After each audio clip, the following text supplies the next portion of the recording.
said. "Louise, I'm awfully sorry. It's been a busy day. I promise I'll be there within the hour." Putting down the phone, she glanced at her watch and at Angus MacNaughton, who was standing in her doorway. "There's a flaw," she said lightly. "I'd forgotten that I was to have dinner with one of my best friends. She's got a new boyfriend, and she wants some moral support when she introduces him to her father." "Important stuff indeed," Angus MacNaughton said. He scooped his notes off her desk. "These can keep for tomorrow. Far be it from me to interfere with the love lives of London's young ladies." Helen met his sarcasm with an easy smile, but deep down she was annoyed. Whatever she did, however hard she tried to be efficient and competent, somehow Angus MacNaughton always contrived to make her feel like a brainless little Deb. It was particularly annoying considering that her previous boss, the Canadian Ward Fraser, had treated her so much as an equal, someone he could trust. But now, unfortunately, Ward Fraser was locked up in a German prisoner of war camp. With a deep sigh, Helen sat back in her chair and longed for the means to prove herself. So far, everything had always come so easy.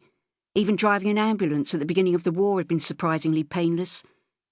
She wished that at least once in her life she had really had to struggle for something she wanted.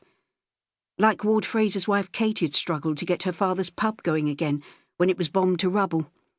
Like Louise Rutherford had struggled to overcome the injury she received when Balham Tube Station collapsed on top of her after a direct hit by the Luftwaffe. Checking Angus was out of earshot, she lifted the telephone and gave a Mayfair number. "Mrs. Ford, I'm sorry to ring so late.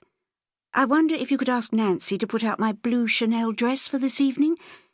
Yes, the silk one. It might need pressing. Thank you so much." Chapter 1.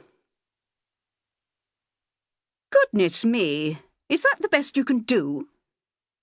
Celia Rutherford eyed her daughter's flower arrangement with dismay as she brought the napkins into the dining room. "We didn't spend all that money on Lucy Clayton's just to have you shove half a dozen stems in a vase, you know. I do hope this factory war work you insist on doing isn't making you lose your feminine touch." Smarting, Louise snatched the flowers out of the vase and began arranging them all over again.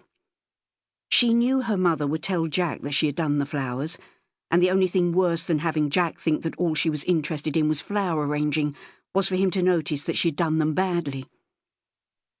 Catching sight of the clock, she grabbed a white late autumn rose and pricked herself on the stem.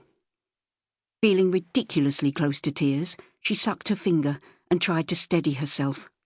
Panicking would only make things worse, if they could be worse.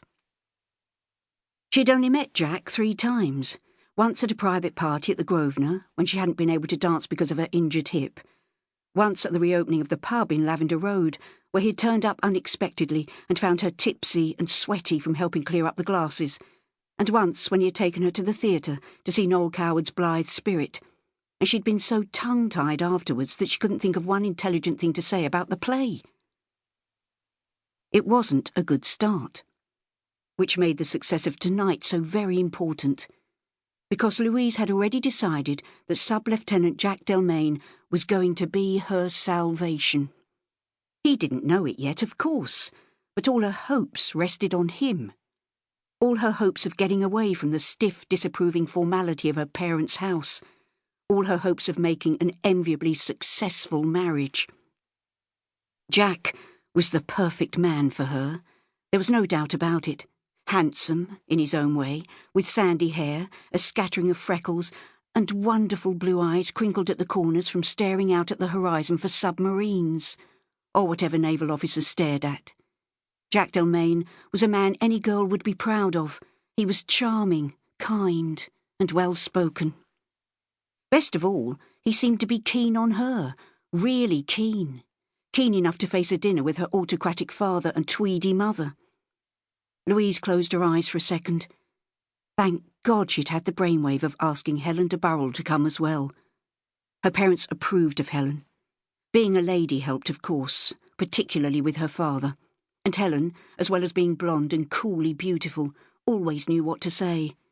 She could certainly be relied on to smooth over any awkward silences.